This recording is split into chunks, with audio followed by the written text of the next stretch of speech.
গল্পের বাক্সবাই রোমানানুপুর চ্যানেলে সবাইকে স্বাগত জানাচ্ছি। আমি রোমানানুপুর এখন আপনাদের পড়ে শোনাব সমরেশ মজুমদারের লেখা একটি উপন্যাস শেষের খুব কাছে। আজ শুনবেন উপন্যাসটির প্রথম পর্ব। হু হু করে বোম্বে মেল হাওড়ার দিকে ছুটে চলছিল। এখন মধ্যরাত, কামরায় অঢেল ঘুম। থ্রিটিয়ার কামরার যাত্রীরা নিঃসাড়ে পড়ে আছে যে যার যার জায়গায়। লাইন আর চাকার ঘর্ষণে যে শব্দ রাতের নিস্তব্ধতাকে খান খান করছে, তাতে অভ্যস্ত হয়ে গেছে সবাই। শুধু একজন যাত্রী ঠোঁটে সিগারেট জ্বেলে যাচ্ছিল একের পর এক। আসার পথে আধশো অবস্থায় অনেকক্ষণ থাকার পর সে নিচে নামল।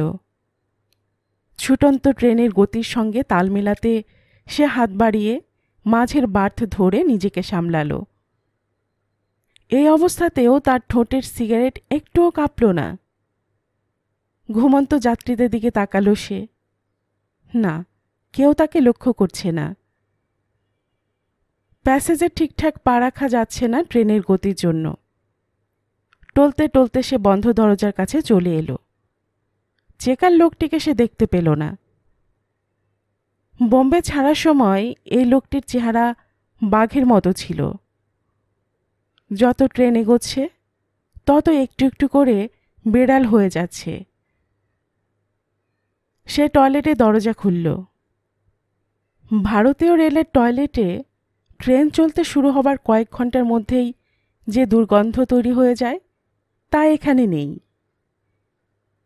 দরজাটা বন্ধ করে সামনের দিকে তাকাতেই আয়নায় নিজেকে দেখতে পেল সে। আশ্চর্য, আয়নাটাও খারাপ কাচের নয়। গালে হাত বোলাতেই কোনোয়ের উপরটা আয়নায় নজরে এলো। নীল জলপরি। অনেক সময় নিয়ে চিরজীবনের জন্য এঁকে দিয়েছে বোম্বের এক উল্কিওয়ালা। বন্ধুরা বলেছিল সমুদ্রে একা থাকতে নেই। মাঝ সমুদ্রে মধ্যরাত্রে কোনো অবিবাহিত যুবক ডেকে হাঁটলেই নাকি সমুদ্র তাকে তীব্র আকর্ষণ করে। মেয়ে ছেলে নিয়ে যাওয়ার হুকুম যখন নেই, তখন হাতে উল্কি এঁকে নাও।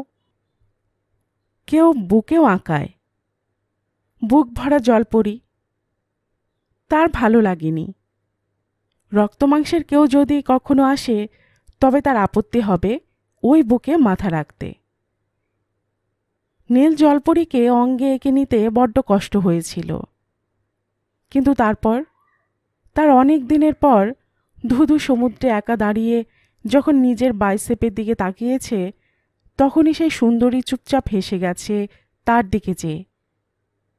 সেই হাসি দেখতে দেখতে নিজেই মোহিত হয়েছে সে। সময় কেটেছে সময়ের মতো। একদা গায়ের চামড়া ফর্সা ছিল, বেশ ফর্সা। 6 ফুট শরীরটায় মেদ নেই এখনো। কিন্তু মুখের দিকে তাকিয়ে নীলের মনে হলো তার বয়স বেড়েছে। এমনও হতে পারে দিন তিনেক বেড়ে ওঠা দাড়ি তার বয়সটাকে বাড়িয়ে দিয়েছে।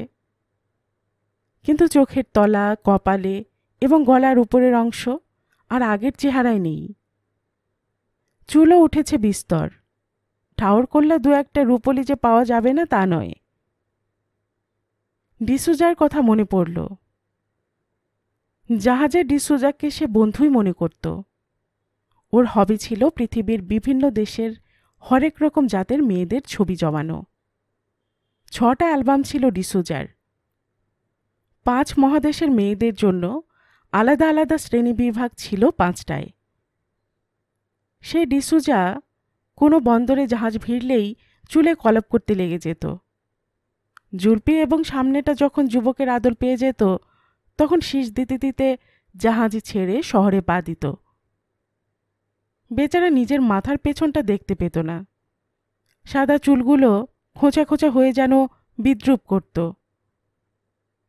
এ ব্যাপারে ওকে সতর্ক করে দিলে ডিসুজা হাসত। কোনো মেয়েকে আমি পেছনে ফেলে রাখি না, মেয়েরা থাকবে সামনে, মুখোমুখি। অতএব সমস্যা নেই। যখন ফিরে আসবো তখন ওরা যত খুশি আমার পেছনে দেখুক, আমি তো আর তাদের কাছে ফিরে যাচ্ছি না। গালে হাত বোলালো নীল। খড়খড়ে দাড়িতে বিরক্ত হল। কত বয়স হল? 32। 32 বছর বয়সটা এমন কিছু নয়, কিন্তু তবু নিজেকে কেমন হতচ্ছাড়া বলে মনে হয় আজকাল। সে আয়নায় নিজের চিবুক দেখল। অদ্ভুত সুন্দর একটা ভাঁজ ছিল তার চিবুকে। ভাঁজটা এমনি একটু গভীর, কিন্তু সুন্দর ভাবতে বাঁধল তার। ঝর্ণা নদী হলেও তার প্রাণ মরে না, কিন্তু নদী যদি খাল হয়ে যায় তাহলে যে দশা হবে, এই চিবুকের এখনকার ভাঁজটা ঠিক তাই হয়েছে। একটা আঙুল বোলালো সে ভাঁজের উপরে। এইখানে আঙুল রেখে অনেক কাল আগে একজন বলেছিল, তোমার দিকে তাকিয়ে আমি যে একটুও রাখতে পারি না। বোম্বে মেলের 3 টিয়ার কামরার ছোট্ট টয়লেটের ভেতর দাঁড়িয়ে হঠাৎ নীলের মনে হলো তার জীবনটাও এই রকম। চারপাশে আট হয়ে আসে দেওয়াল, মাথার উপর চোখ ধাঁধানো আলো, আর তীব্র গতিতে সে এসব নিয়ে ছুটে চলেছে। তফাৎ হলো এই ট্রেন থেমে যাবে হাওড়ায় গিয়ে, তার থামার স্টেশনটাই জানা নেই। পকেটে হাত ঢোকালো নীল। সেই সন্ধেবেলায় ঘটনাটা ঘটার পর এই প্রথম বোতলটাকে বের করল। এই ছোট্ট দরজা বন্ধ টয়লেটে কোনো দর্শক নেই। সন্ধেবেলায় লোকটাকে সে বলেছিল, আমি জীবনে কখনো মাতাল হইনি। মদ খেয়ে কারো সঙ্গে দুর্ব্যবহার করার বদলে বেশি রকমের ভদ্রলোক হয়ে যাই। আপনি কি হন আমার জানা দরকার নেই। এটা পাবলিক প্লেস, মহিলারাও আছেন। এখানে আপনি মদ খেতে পারেন না, আমরা খেতে দেব না। লোকটা দৃঢ় গলায় বলতেই অনেকে ওকে সমর্থন করল। শেষ পর্যন্ত বোতলের মুখটা না খুলে সবাইকে দেখিয়ে সে সামনে রেখে দিল ওটাকে। প্রকাশ্যে মদের বোতল দেখতে ওদের খুব ভালো লাগছিল না, কিন্তু যেহেতু সে মদ খাচ্ছে না তাই কারো কিছু বলার ছিল না। ব্যাপারটা চাউর হয়ে গেল আশেপাশে। কয়েকজন উৎসাহী যুবক এগিয়ে বোতলটাকে দেখল। একজন হিন্দিতে বলল, যে যে জাতের যা নিয়ম তা তাদের মানতে দেওয়া উচিত। অ্যাংলো ইন্ডিয়ানরা ঠিক আমাদের মতো নয়। সঙ্গে সঙ্গে মাথা খারাপ হয়ে গেছিল নীলের। সে গলা তুলে বলেছিল, আপনি খুব বেশি জেনে গিয়েছেন। অ্যাংলো ইন্ডিয়ান বলে এখন কিছু নেই, সবাই ভারতবর্ষে নাগরিক। আর আপনি যদি মজা দেখার জন্য এখানে এসে থাকেন তাহলে শুনুন, অ্যাংলো ইন্ডিয়ান বলতে যাদের বোঝাচ্ছেন তারাও শান্তিপ্রিয় মানুষ, তাদেরও নিজস্ব রুচিবোধ আছে, এবং আমি একদম 100% বাঙালি। বোতলটাকে সে তুলে রেখেছিল এরপরে। এখন মুখটা খুলে সামান্য গলায় ঢালল সে। এটা একটা অভ্যেসে দাঁড়িয়ে গেছে। রাত নামলেই শরীরে একটা ঝিমঝিমানি আকাঙ্ক্ষা ঝরে, 2 কি 3 বার, ব্যাস। মনে মনে জানে এটাকে নেশা বলে, কিন্তু যে নেশা তার মস্তিষ্ককে আক্রমণ করছে না, শরীরকে অশক্ত করার পর্যায়ে যাচ্ছে না, সেই নেশাতে তার আপত্তি নেই। অ্যাংলো ইন্ডিয়ান শব্দ দুটো সারা জীবন তার উপর সেঁটে রয়েছে। যখন ভারতবর্ষের বাইরে গিয়েছে তখনও কোনো কোনো ভারতীয় তাকে দেখে শব্দ দুটো বলেছে। হ্যাঁ, তার গায়ের চামড়া প্রায় সাহেবদের মতো, চুল কালো কিন্তু চোখের রং কটা। তার চেহারায় একটা আপাত রুক্ষতা আছে। চমৎকার ইংরেজি বলতে পারে সে। ব্যাস, সঙ্গে সঙ্গে সে ভারতীয়দের কাছে অ্যাংলো ইন্ডিয়ান হয়ে যাবে। আর এই অ্যাংলো ইন্ডিয়ান শব্দ দুটো স্বাধীনতার 45 বছর পরেও কি করে লালিত হয় সেটাই বিস্ময়ের। ভারতবর্ষের অনেক কিছু যুক্তি দিয়ে ব্যাখ্যা করা যায় না। সান ফ্রান্সিসকো বন্দরে পুলিশ তার চোখের সামনে একজন হরে কৃষ্ণ আলাকে ধরেছিল। ধর্ম সংক্রান্ত প্রচারপত্র বিলি করছিল লোকটা। বন্দরের ওই এলাকায় ব্যাপারটা নিষিদ্ধ ছিল। পুলিশ তাকে ধরে প্রশ্ন করেছিল, তুমি কি আমেরিকান সিটিজেন? লোকটা মাথা নেড়েছিল। কোন দেশের লোক তুমি? পুলিশের প্রশ্নের জবাবে লোকটা বিড়বিড় করছিল, আমি বাঙালি, কলকাতা থেকে এসেছি। পুলিশটা খুব অবাক হয়। কলকাতা? ওটা কি একটা দেশ? লোকটা বুঝতে পারে, না, কলকাতা হলো ওয়েস্ট বেঙ্গলে। সেটা আবার কোথায়? ইন্ডিয়ায়। তাই বলো তুমি ইন্ডিয়ান, এই কথাটা প্রথমেই বলতে পারোনি? কথাটা সত্যি ভারতীয়দের মুখে চট করে আসে না। জাহাজেও শুনেছে নীল, এ গুজরাতি, ও মহারাষ্ট্রিয়ান, ও বিহারি, কিন্তু কেউ ভারতীয় নয়। সেক্ষেত্রে একজন মানুষ যার চেহারার সঙ্গে বিদেশিদের মিল আছে তাকে চট করে ভারতীয় বলে মনে করতে কষ্ট হবে বই কি। অথচ নিজের পাসপোর্টের দিকে তাকালে সবাইকে পড়তে হবে ন্যাশনালিটি ইন্ডিয়ান। মদটা 3 বারে যতটা গেল ততটাই যথেষ্ট। বোতলের মুখ বন্ধ করে সেটাকে পকেটে চালান করে টয়লেট থেকে বেরিয়ে এলো সে। ঘুমন্ত কামরার করিডোর দিয়ে টলতে টলতে আসার সময় সে হেসে ফেলল। ট্রেনের গতিতে পায়ের তলার মেঝে এখন টলছে বলেই শরীর স্থির থাকছে না। অথচ কেউ যদি জানে সে এইমাত্র মদ খেয়ে এলো, অমনি তাকে মাতাল ভেবে বসবে। ওপরের বাঙ্কে শুয়ে এবার ঘুম আসছিল তার। ট্রেনের দুলুনি, মদের প্রতিক্রিয়া সেই ঘুমকে আসতে সাহায্য করছিল। অনেক অনেক বছর পরে কলকাতা যাচ্ছে সে। ঠিক 10 বছর হয়ে গেল। 22 বছর বয়সে কলকাতা ছেড়েছিল জাহাজের খালাসি হয়ে। এক জাহাজ থেকে অন্য জাহাজ। একটু একটু করে মাইনে বাড়ল। ভারতীয় জাহাজে কাজ করার সময় বিদেশে গেলে প্রায় ভিখারির মতো থাকতে হয়। ডলার পাউন্ডের দেখা নেই। ভারতীয় টাকা সেসব দেশে সাদা কাগজের চেয়েও কম দামি। এ সময় একদিন বার্গেনে ডিসুজার সঙ্গে আলাপ। ওই উদ্যোগী হয়ে নিয়ে গেল বিদেশি জাহাজে। ইন্টারভিউ দিয়ে খুশি করায় কাজ পেয়ে গেল নীল। তখন মাইনে হতো ডলারে। $1 দাম ছিল ভারতীয় টাকায় 10 টাকা। মাত্র 8 বছর আগের ঘটনা। এখন সেটা পৌঁছেছে 26-27। বোম্বেতে খোলা বাজারে 32। ভাবা যায়? কিন্তু এই জলে জলে ঘোরা, মাঝে কয়েকদিনের জন্য বন্দরে নামা, এ আর ভালো লাগছিল না তার। বন্দরে নামলে আগে দল বেঁধে যেত পারে, বারে অথবা শহর দেখতে। ডিসুজার ছবি তুলত মেয়েদের, ভদ্র মেয়েদের, অনুমতি নিয়েই তুলত। তারপর জাহাজ ছাড়ার আগে যেত রেড লাইট এরিয়ায়। অদ্ভুত লোক অনেক দেখেছে সে, কিন্তু ডিসুজার মতো বোধহয় কাউকে দেখেনি। ডলার খরচ করে মেয়েদের ঘরে ঢুকে তার ছবি তুলত। শুধু ছবি, তার বেশি কিছু নয়। 5 মহাদেশের 5টা অ্যালবামের নিচে আরেকটা অ্যালবাম লুকিয়ে রাখত সে। কাউকে দেখাতে চাইত না চট করে। কোন এক দুর্বল মুহূর্তে ডিসুজা তাকে অ্যালবামের পাতা উল্টাতে দিয়েছিল। তখন পর্যন্ত পৃথিবীর 25টা দেশের বারবনিতার ছবি সাঁটা হয়েছিল সেখানে।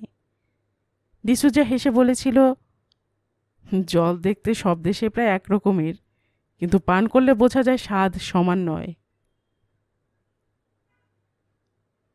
এখন জাহাজগুলোয় আধুনিকীকরণের হাওয়া লেগেছে। আর আধুনিকীকরণের প্রথম পদক্ষেপ ব্যয় সংকোচন। একসময় ডেক পরিষ্কার করার জন্য স্থায়ী লোক রাখা হতো। তারপর তাদের সরিয়ে দিয়ে বন্দরে থাকার সময় ঠিকে লোক দিয়ে জাহাজ ধোয়ানো হতো। বন্দর ছাড়লে তাদেরও কাজ শেষ। এখন ধোলাই বাহিনীর বদলে যন্ত্র ব্যবহার করা হচ্ছে। একটার পর একটা ধাপে মানুষের কাজ যন্ত্র দিয়ে করিয়ে কোম্পানি গোল্ডেন হ্যান্ডশেক করে ভারমুক্ত হচ্ছে। এখন কম্পিউটার সবকিছু নিয়ন্ত্রণ করছে। এমন একটা সময়ের বেশি দেরি নেই যখন গোটা জাহাজ চালাতে 4 জনের বেশি মানুষের প্রয়োজন হবে না। নীল জানে তার উপরেও কোপ আসছে। এতদিন এক নাগারে চাকরি করেও কিছুই জমায়নি সে। জমাতে ইচ্ছেও করত না। মদ, সিগারেট, জামা, প্যান্ট আর বন্দরে মাইনের টাকা উড়িয়ে দিয়ে চমৎকার ছিল সে। বেশিরভাগ নাবিক বছরে 3-4 মাসের জন্য বসে যায়। বাড়ির মানুষের সান্নিধ্য তাদের অক্সিজেন দেয়। নীল বসেনি কখনো। কোম্পানির একটা না একটা জাহাজ সবসময় সমুদ্রে বের হচ্ছে, কাজ পেতে অসুবিধা হতো না তাই। এবার বোম্বে পোর্টে পৌঁছানো মাত্র জাহাজ আটকে গেল। বন্দর ধর্মঘট চলছে। শ্রমিক ছাঁটাইয়ের বিরুদ্ধে বিপুল প্রতিবাদ তাদের কোম্পানির বিরুদ্ধেও। যতদিন ওই অচলাবস্থার অবসান না হচ্ছে ততদিন কিছু করার নেই। দুদিন হোটেলে বসে থেকে নীলের মনে হলো এভাবে চললে তাকে না খেয়ে মরতে হবে। সঞ্চয় যা আছে তাতে বড়জোর মাস দেড়েক চলবে। আর তখনই তাকে কলকাতা টানতে লাগলো। অনেকদিন ধরে যে ক্ষতটা তাকে অস্থির করত, সময় যার উপর একটু একটু করে আড়াল ফেলেছিল, আজ হঠাৎ যেন একটানে তা সরে গেল। চোখ বন্ধ করলেই মনে সেই মুখ ভাসে যে বলেছিল, তোমার দিকে তাকিয়ে আমি যে একটুও রাখতে পারি না। দীর্ঘ নিঃশ্বাস বেরিয়ে এলো নীলের বুক উপড়ে। ছুটন্ত বোম্বে মেলে তখন শুধুই ঘুম, গভীর ঘুম। চাকায় লাইনে যে তীব্র প্রতিবাদের শব্দ, তাও সে ঘুম ভাঙাতে পারছিল না।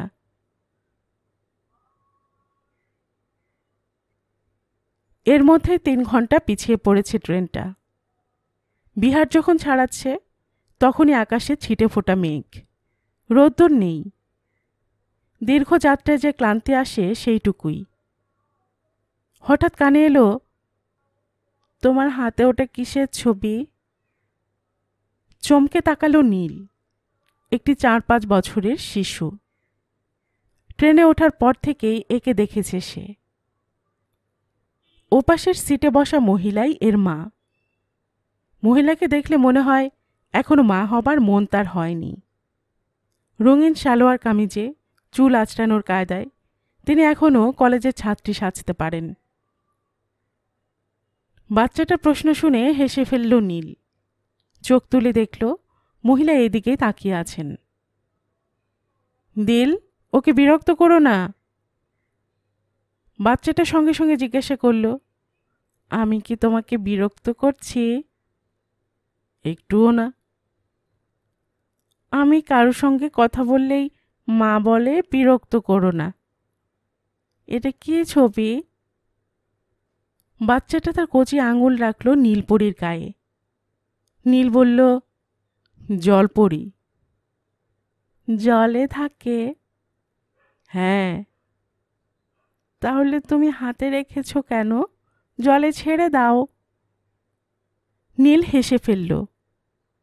একবার হাতে আঁকা হয়ে গেলে আর জলে ছাড়া যায় না। আর কারো হাতে আঁকা নেই, তোমার হাতে কেন আছে? আমি তো সমুদ্রে থাকতাম, তাই। সমুদ্রে থাকলেই বুঝি হাতে জলপরি আঁকতে হয়? তুমি এঁকেছ? না, অন্য লোক এঁকে দিয়েছে। কষ্ট হয়নি? ঘষলেও যে উঠছে না? একটু হয়েছিল। এই সময় মহিলা আবার ডাকলেন, দিল, এদিকে এসো। নীল মুখ ফেরালো। ও কিন্তু আমাকে বিরক্ত করছে না। মহিলা বললেন, না থামালে সমানে বকবক করে যাবে। আমার ভালো লাগছে। অনেক বছর পরে বাংলায় বাচ্চার সঙ্গে কথা বলছি। আশেপাশের যাত্রীরা এতক্ষণ চুপচাপ দেখে যাচ্ছিল নিস্পৃহ চোখে। যে ভদ্রলোক মদ খাওয়ার ব্যাপারে প্রতিবাদ জানিয়েছিলেন তিনি বললেন, বোম্বেতে কম বাঙালি নেই। নীল বলল, আমি সমুদ্রে থাকতাম, জাহাজে চাকরি করি।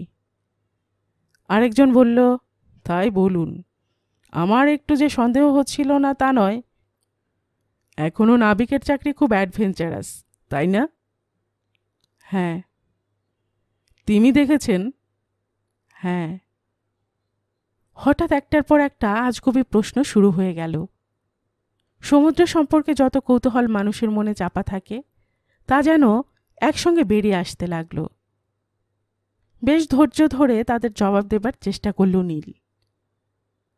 এই সময় প্রথম লোকটি বলল, দোষ আপনার, তখন যদি বলতেন আপনি নাবিক, তাহলে ঝামেলাই হতো না। এত লোককে কথা বলতে দেখে বাচ্চাটা ফিরে গিয়েছিল মায়ের কাছে। ভদ্রমহিলা একা ছেলেকে নিয়ে কলকাতায় যাচ্ছেন, হয়তো স্বামীর কর্মস্থল থেকে পিত্রালয়ে।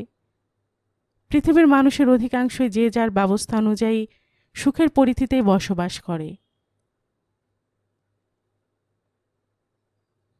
হাওড়ায় পৌঁছাবার ঢের আগেই প্রায় একসঙ্গে অন্ধকার এবং বৃষ্টি নামল, সেই সঙ্গে ঝড়। ট্রেনের জানলাগুলো বন্ধ করে শো শো শব্দ শোনা ছাড়া কিছু করার ছিল না। গাড়ির গতি কমছে। রাত 7:30টায় অজস্র সিটি বাজিয়ে ট্রেনটা যখন হাওড়া স্টেশনে ঢুকল, তখন আকাশ ভেঙে বৃষ্টি পড়ছে। প্ল্যাটফর্মে নেমে জানা গেল কলকাতা শহর জলের তলায়। হাওড়া স্টেশনে যেসব থাকার জায়গা আছে সেগুলো দখল হয়ে গেছে। রেস্টুরেন্টে ভিড় উপচে পড়ছে। বাইরে ট্যাক্সি স্ট্যান্ডে ট্যাক্সি নেই, এমনকি বেশি পয়সার প্রাইভেট গাড়িগুলোকেও দেখা যাচ্ছে না। কলকাতায় আজ বৃষ্টি নেমেছে দুপুর থেকে। গিজগিজে ভিড়ে দাঁড়িয়ে রুমালে মুখ মুছল নীল। কি করে এই অবস্থায় ইলিয়ট রোডে পৌঁছানো যায়?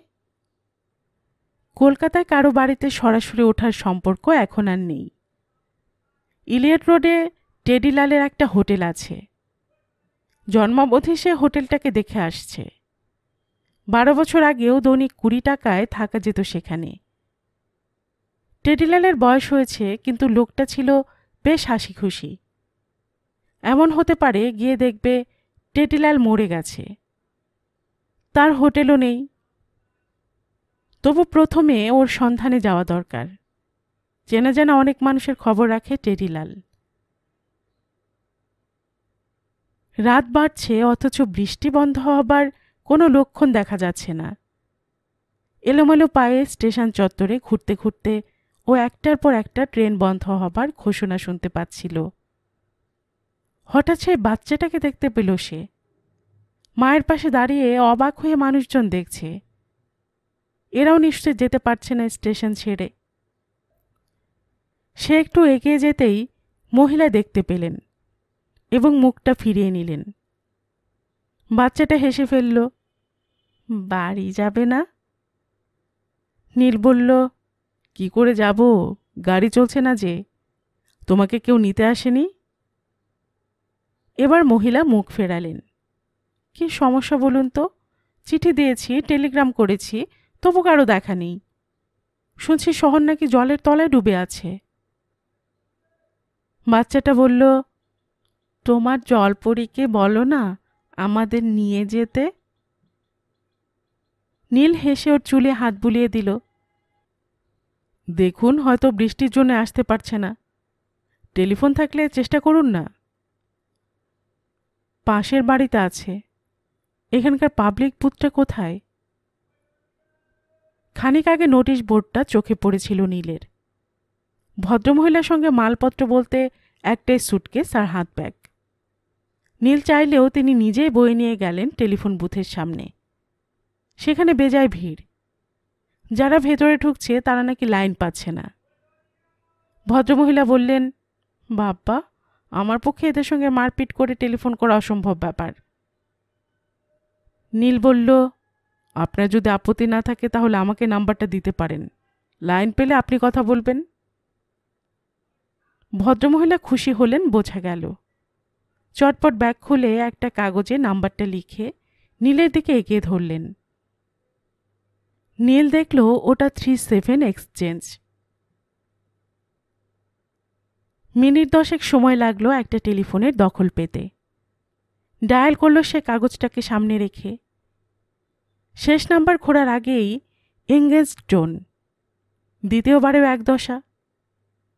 পেছনে দাঁড়ানো একজন বলে উঠল, এঙ্গেজড হলে 1000 বার ঘোরালেও লাইন পাবেন না, বৃষ্টির জল ঢুকে গেছে। নীল জবাব দিল না। ভিড়ের মাথা টপকে দেখল মহিলা বাচ্চাটার হাত ধরে তার দিকে সংকেতের অপেক্ষায় তাকিয়ে আছেন। সে আবার নম্বর ঘোরালো। এবার সে আওয়াজ নেই, রিং হচ্ছে। হঠাৎ রিংয়ের আওয়াজটা বন্ধ হয়ে যেতেই সে পয়সা ফেলল গর্তে। সঙ্গে সঙ্গে একটা নারী কণ্ঠ কথা বলে উঠল, তুমি আমাকে কোনো অজুহাত দিও না, আমি এসব শুনতে চাই না। বৃষ্টি হোক বন্যা হোক, তুমি ওটা পৌঁছে দিয়ে যাও, আর 1 ঘন্টা সময় দিলাম তোমাকে। তৎক্ষণাৎ একটি পুরুষ কণ্ঠ বিব্রত স্বরে বলে উঠল, আশ্চর্য, আমি পৌঁছবো কি করে? ট্যাক্সি নেই, রিক্সাও চলছে না, ওটা আমার সঙ্গে আছে। তুমি কোত্থেকে কথা বলছো? নারী কণ্ঠে বেশ হুকুম করার অভ্যেস আছে। পার্ক স্ট্রিটের ড্রিমল্যান্ড রেস্টুরেন্টের ভেতর দাঁড়িয়ে আছি। মদ গিলেছ? না। ঠিক আছে, যতক্ষণ আমার লোক তোমার কাছে না পৌঁছচ্ছে ততক্ষণ তুমি নড়বে না। কি শার্ট পরেছ? Black and white check. Okay, প্যাকেটটা কোলে নিয়ে বসে থাকো, আমার লোক কালেক্ট করছে। তাকে আমি চিনি? না। সাদা রুমাল হাতে ঝুলিয়ে ঢুকবে। বাই। লাইনটা কেটে গেল। সঙ্গে সঙ্গে পেছন থেকে উত্তেজিত গলা ভেসে এলো, দাদা, হয় কথা বলুন নয় ফোন ছাড়ুন, আর কতক্ষণ ওভাবে দাঁড়িয়ে থাকবেন? রিসিভার নামিয়ে রেখে বেরিয়ে এলো নীল বুথ থেকে। কানের পর্দায় সেই নারী কণ্ঠের পুরুষালী হুকুমের স্বর এখনো গমগম করছে, এবং তৎক্ষণাৎ ব্যাপারটা তার কাছে অন্যরকম চেহারা নিয়ে নিল। কলকাতার পার্ক স্ট্রিটের ড্রিমল্যান্ড রেস্টুরেন্টে একটি সাদা কালো চেক শার্ট পরা লোক কিছু নিয়ে বসে আছে, যেটা অত্যন্ত জরুরি। জরুরি না বলে দামি বলাই ভালো, নইলে তার মালিকানা পাওয়ার জন্য এমন ঝড় জলের রাত্রে কেউ লোক পাঠায় না। কিন্তু জিনিসটা কি এবং কতটা দামি? কথাবার্তায় মনে হচ্ছিল ব্যাপারটা আইনসম্মত নয়। নীল হেসে ফেলল। বেআইনি দামি জিনিসের অধিকার পেলে কেমন হয়? চমৎকার হয়। যে কদিন কলকাতায় থাকতে হবে সে কদিন কোনো চিন্তাভাবনা থাকবে না, শুধু একটা সাদা রুমাল হাতে ঝুলিয়ে রেস্টুরেন্টে ঢোকা, ব্যাস। মা জিজ্ঞেস করছে, লাইন পেয়েছ? নীল বাস্তবে ফিরে এলো। বাচ্চার আঙ্গুল ধরে বলল, না, সব লাইন খারাপ। তুমি এতক্ষণ কি কথা বলছিলে? কই, আমি তো কথা বলিনি। তাহলে চুপচাপ কানে ফোন চেপে শুনে যাচ্ছিলে? নীল হেসে ফেলল। তারপর বাচ্চাটাকে ওর মায়ের কাছে নিয়ে এলো। ভদ্রমহিলা যেন হঠাৎ জড়সড় হয়ে গেছেন। বেশ উদ্বিগ্ন হয়ে জিজ্ঞাসা করলেন, কি হলো? লাইন পাইনি। সত্যি বলছেন? হ্যাঁ, মিথ্যে বলতে যাব কেন? না, আপনি রিসিভার কানে চেপে কিছু শুনছিলেন মনে হলো, তাই। আপনার কথা হলে তো ডেকে দিতাম। জানি না, হয়তো আমার সঙ্গে কথা বলতে চাইছে না। মহিলা বাচ্চাটাকে কাছে টানলেন। ঠিক আছে, অনেক ধন্যবাদ। নীল বলল, কিছু মনে করবেন না, মনে হচ্ছে আপনি কোনো সমস্যায় আছেন। কিন্তু তার চেয়ে বড় সমস্যা হলো আজকের রাত্রে আপনার ছেলেকে নিয়ে ভালো আশ্রয়ে যাওয়া। আপনি সোজা স্টেশন মাস্টারের সঙ্গে দেখা করুন, উনি হয়তো ব্যবস্থা করে দিতে পারেন। Station master? ভদ্রমহিলা কুল পাচ্ছিলেন না। হ্যাঁ, সাধারণত মানুষ ওদের অ্যাপ্রোচ করে না। দেখুন না, আমার খুব তাড়া আছে, নইলে। আচ্ছা, এলাম। নিজের ব্যাগ তুলে নিয়ে নীল হনহনিয়ে হাঁটতে লাগল। তার ভয় করছিল আর কিছুক্ষণ এদের সঙ্গে কাটালে সে নির্ঘাত জড়িয়ে পড়বে। ইলিয়ট রোডে যাওয়া যেখানে অসম্ভব ব্যাপার, সেখানে পার্ক স্ট্রিটে কিভাবে যাবে তাই ভেবে পেল না নীল। বৃষ্টি পড়ছে এখনো, তবে খুব জোরে নয়। জলে ভেজা স্টেশনের বাইরেটা চকচক করছে। এই সময় একটা লোক এগিয়ে এলো। কোথায় যাবেন স্যার? কিভাবে নিয়ে যাবে? নীল সরাসরি প্রশ্ন করল। এখন তো সব বন্ধ, আমি কয়েকজনকে আউটরাম ঘাটে পৌঁছে দিতে পারি। কিভাবে? নৌকায়। এখন ঝড় নেই, তাই মনে হয় অসুবিধা হবে না। বৃষ্টি? আমার নৌকোয় ছয়ে আছে, মাথাপিছু 50 পড়বে।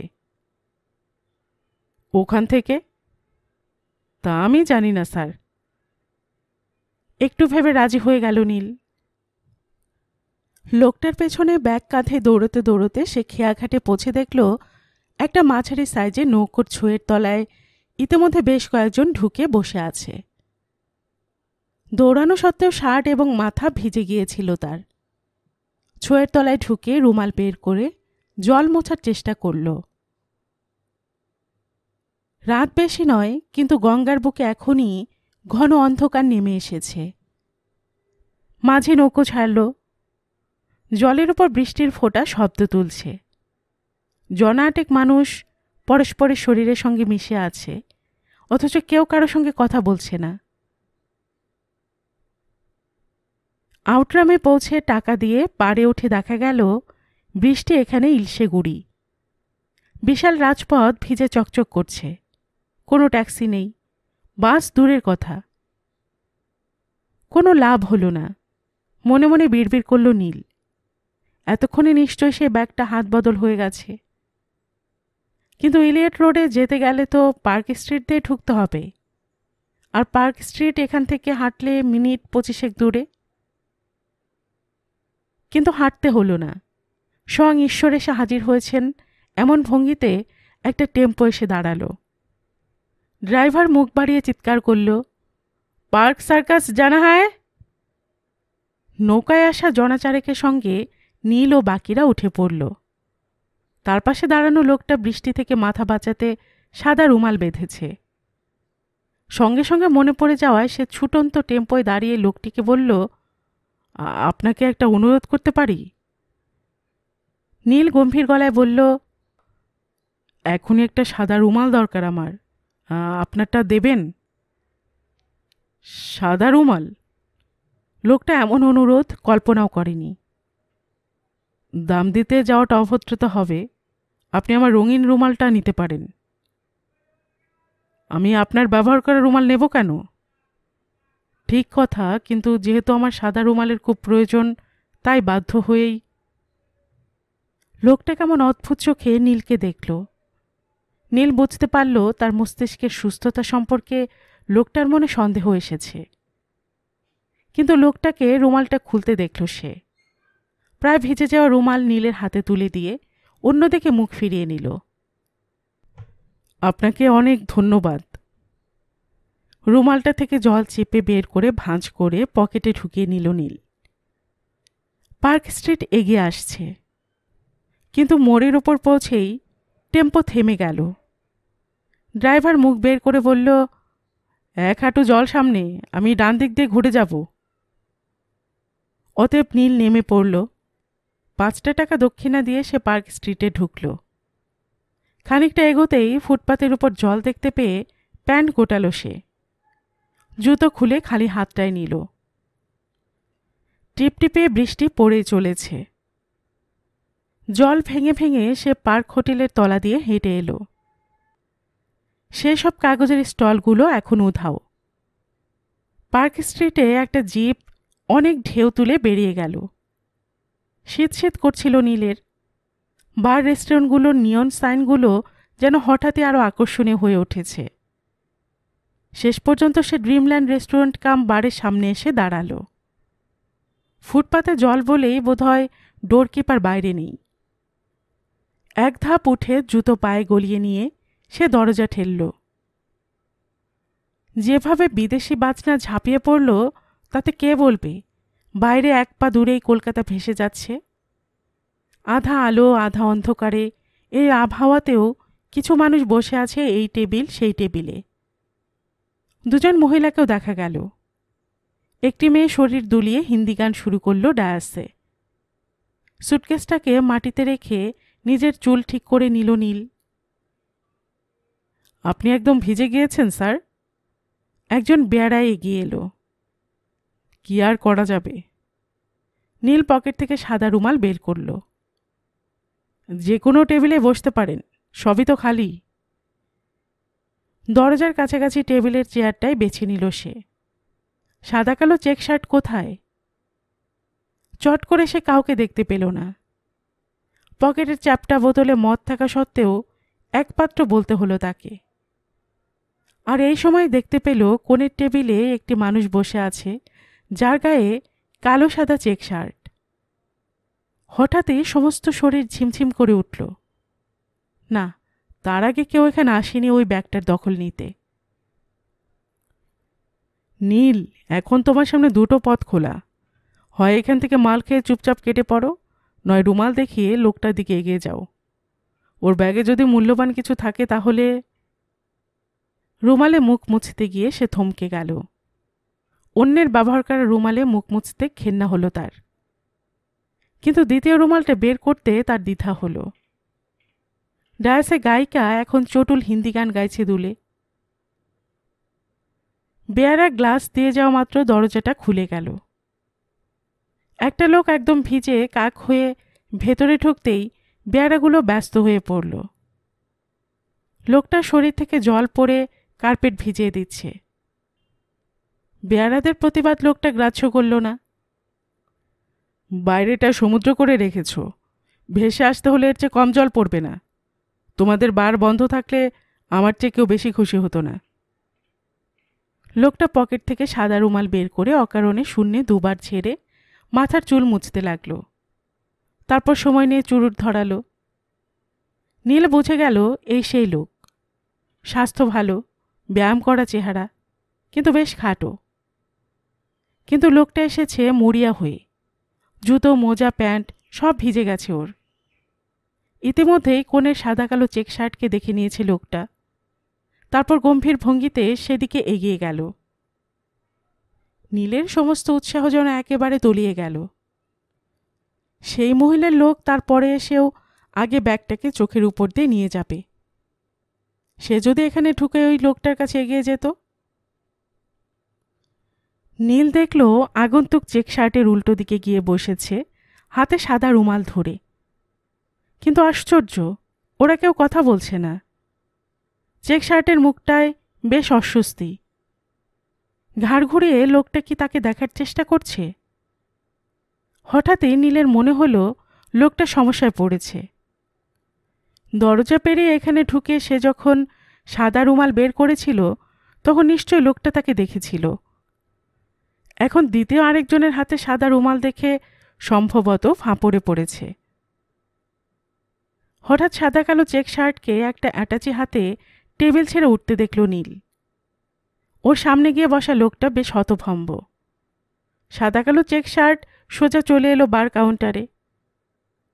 আরেকটা টেলিফোন করতে পারি? একটু আগে ডেড হয়ে গেল স্যার, কাউন্টারে লোকটি জানালো। ডেড হয়ে গেল? কিছুক্ষণ আগে আমি ফোন করেছিলাম। জানি স্যার, একটু আগেই হলো, চেষ্টা করুন। সাদা কালো চেক শার্ট কিঞ্চিত অবিশ্বাস নিয়ে রিসিভার তুলল। বার চারেক বোতাম টিপে হতাশ হলো। তারপর এদিকে তাকালো। চোখাচোখে হতেই নীল সাদা রুমালটা বের করে সিগারেট ঠোঁটে চাপল। তারপর দেশলাইয়ের জন্য কপট খোঁজাখুঁজি করে উঠে এলো টেবিল ছেড়ে। এক্সকিউজ মি, আপনার কাছে দেশলাই আছে? সরি, আমি স্মোক করি না। সাদা কালো চেক শার্ট বিড়বিড় করল। যা বৃষ্টি, ম্যাডাম না বললে কোন শালা এখানে আসতো? নীল বলল। ম্যাডাম? আপনাকে কেউ ফোনে জিজ্ঞাসা করেছিল মদ গিলেছেন কিনা? হ্যাঁ, মানে দেখুন, প্রত্যেকের নিজস্ব অধিকার আছে সে কী করবে, কিন্তু ওর স্বভাব হলো একটু ধমকের সঙ্গে কথা বলা, আপনি তো জানেনই। কিন্তু আমি মদ খাইনি, লোকটা প্রতিবাদ করল। খেলেও কারো কিছু বলার নেই যতক্ষণ না আপনার মস্তিষ্ক ঠিক থাকছে। তবে আমার মনে হয় আপনি একটু ভুল করেছেন। নীল হাসল। ভুল? কি ভুল? ম্যাডাম আপনাকে নির্দেশ দিয়েছিলেন ব্যাগটাকে কোলে নিয়ে বসে থাকতে। কতক্ষণ বসে থাকবো? দেখতেও তো খারাপ লাগে। তা ঠিক, দেরি দেখে ম্যাডামকে ফোন করতে চাইছিলেন? তা নয়, আসলে আমার টেবিলে গিয়ে ওই লোকটা যেভাবে সাদা রুমাল নাচাচ্ছে তাতে একটু ধাঁধায় পড়ে গিয়েছিলাম। আপনি যখন ঢুকেছিলেন তখনই আপনার হাতে সাদা রুমাল দেখেছি আমি। সাদা কালো চেক শার্টকে বেশ সরল ভঙ্গিতে কথা বলতে দেখা গেল। নীল বলল, আপনার প্রবলেম আমি বুঝতে পারছি। লোকটার হাতে সাদা রুমাল আমিও দেখেছি। ম্যাডাম একসঙ্গে দুজন লোককে ব্যাগ কালেক্ট করতে পাঠাতে পারেন না। হঠাৎ সাদা কালো চেক শার্ট বলল, কিন্তু এখন আমার আর সন্দেহ নেই। কীরকম? আমি যখন ম্যাডামকে টেলিফোন করেছিলাম তখন নিশ্চয়ই আপনি সেখানে ছিলেন। ম্যাডামের আগের কথাগুলোর সঙ্গে এই যে আপনি কালেক্ট শব্দটা ব্যবহার করলেন, তাতেই সেটা স্পষ্ট। অনেক ধন্যবাদ। তবুও আপনাকে আমি একটা পরামর্শ দেব। কি ব্যাপারে? এখানে আপনি দুজন লোককে সাদা রুমাল হাতে দেখছেন। দ্বিতীয়জন তো আপনার দিকে এক দৃষ্টিতে তাকিয়ে আছে।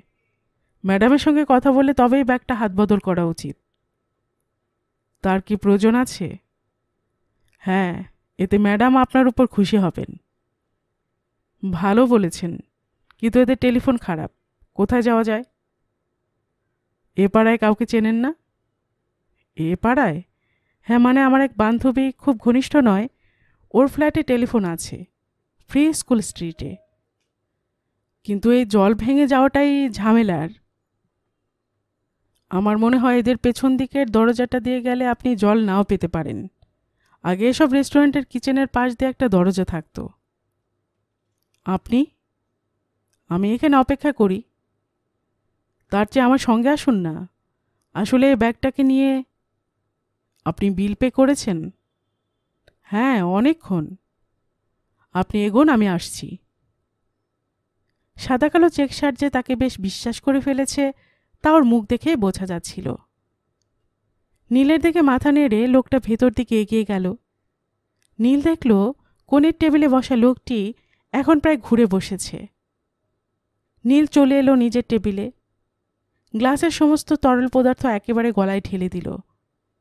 তার খুব ভয় হচ্ছিল ওই লোকটা যেন চেক শার্টকে অনুসরণ করে ভেতরে না যায়। বোঝা যাচ্ছে তাকে বসে থাকতে দেখে লোকটা সেরকম কিছু করছে না। হয়তো ভাবছে চেক শার্ট টয়লেটে গিয়েছে। কিন্তু বেশি দেরি করা উচিত নয়। এমন হতে পারে চেক শার্ট সম্পর্কে সে ভুল করেছে। লোকটা সত্যিকারের ধূর্ত বলেই সরল সাজতে পেরেছে। নীলের কথায় তাল দিয়ে এখান থেকে চম্পট দিয়ে দিয়েছে এর মধ্যেই।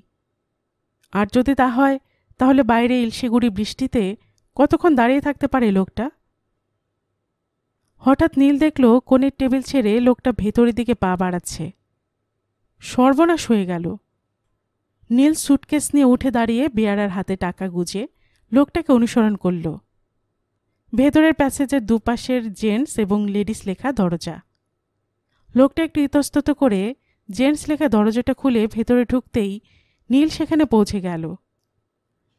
এবং তখনই চোখে পড়ায় এবং মস্তিষ্ক কাজ করায় সে বাইরে থেকে টয়লেটের দরজাটার ছিটকিনি টেনে দিয়ে দ্রুত হাঁটতে লাগল।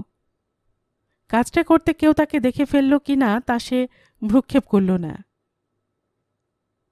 জোরে জোরে পা ফেলে সে কিচেনের পাশের ছোট দরজা দিয়ে বেরিয়ে যাবার সময় যে কয়েকজন কর্মচারীকে দেখতে পেল তারা সম্ভবত বৃষ্টির কারণেই আজ খুব অবাক হল না। নীল দেখতে পেল চেক শার্ট একটা কার্নিশের নিচে দাঁড়িয়ে আছে। সে কাছে এসে উত্তেজিত হয়ে বলল, চলুন। কি হয়েছে? লোকটা হাঁটা শুরু করল। কেন? আপনি বেশ হাঁপাচ্ছেন। ও, এমনি। সুটকেস নিয়ে বেরিয়েছেন কেন? আমি আজই বাইরে থেকে ফিরেছি। ও, কোথায় থাকেন আপনি? এতদিন বাইরে কাজ করতাম, এবার কলকাতায় থাকার জায়গা খুঁজতে হবে। ম্যাডাম আপনার মতো লোককে দিয়ে কাজ করাতে পছন্দ করেন। আপনি ম্যাডামকে কতটা চেনেন? খুব কম। দেখুন মশাই, আমরা কাজ করি পয়সার জন্য, কম চেনাই ভালো। যা বলেছেন। ওরা ফ্রি স্কুল স্ট্রিটে বেরিয়ে এলো দুটো বাড়ির ফাঁক দিয়ে। এদিকের ফুটপাত থেকে জল নেমে গেলেও রাস্তা ভর্তি। নীল জিজ্ঞাসা করল, কত দূর? কাছেই। নীলের খুব ভয় হচ্ছিল। এতক্ষণে নিশ্চয় লোকটা চেঁচামেচি করে দরজা খুলিয়েছে। ওর বুঝতে একটু অসুবিধা হবে না কোন পথে ওরা বেরিয়েছে। এখন এই নির্জন ফ্রি স্কুল স্ট্রিটে পা দিলে আধ মাইল দূরের মানুষও লোকটার নজরে আসবে। দুটো ব্লক হেঁটে সাদা কালো চেক শার্ট পাশের সিঁড়িতে পা দিয়ে বলল, এই বাড়ি। ঝটপট ভেতরে ঢুকে পড়ার আগে নীল পেছন দিকে তাকিয়েও কাউকে যে দেখতে পায়নি এমন বিশ্বাস করল। বাড়িটা খুবই পুরনো ধাঁচের, কাঠের সিঁড়ি। উপরে উঠতে উঠতে সাদা কালো চেক শার্ট বলল, ভাবছি তিতানের কাছে আপনার কি পরিচয় দেব। আপনার বান্ধবীর নাম তিতান? হ্যাঁ, অবশ্য খুব ঘনিষ্ঠ বান্ধবী নয়। কয়েক পা উপরে উঠে সাদা কালো চেক শার্ট পরা লোকটা দাঁড়িয়ে গেল। তিতান একটু রাগী, মেজাজি বলাই ঠিক। তেমন কিছু করলে আপনি মনে নেবেন না। ও, তাহলে আমি বাইরেই অপেক্ষা করব, ভেতরে যাওয়ার দরকার কি? নীল চটপট বলল, না ঠিক আছে, আসলে আমি তো আপনার নামটাও জানি না। ম্যাডাম খুশি হবেন না। নীল ঘাড় ঘুরিয়ে নিচের রাস্তা দেখল। তা ঠিক, আমার নাম নীল, নীল রায়। ও, আমি অমিতাভ দত্তগুপ্ত। আপনি বারংবার পেছনে তাকাচ্ছেন কেন? ওই লোকটা না এসে পড়ে। আমাদের এখানে ঢুকতে দেখেছে? মনে হয় না। ও, তাহলে দাঁড়িয়ে থাকবেন না, আসুন।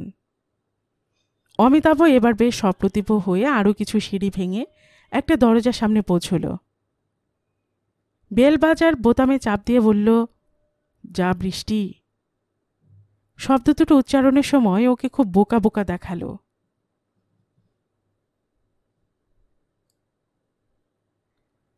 গল্পের বাক্স বাই রোমানা নুপুর চ্যানেলে এতক্ষণ আপনারা শুনছিলেন সমরেশ মজুমদারের লেখা একটি উপন্যাস শেষের খুব কাছে এর প্রথম পর্ব।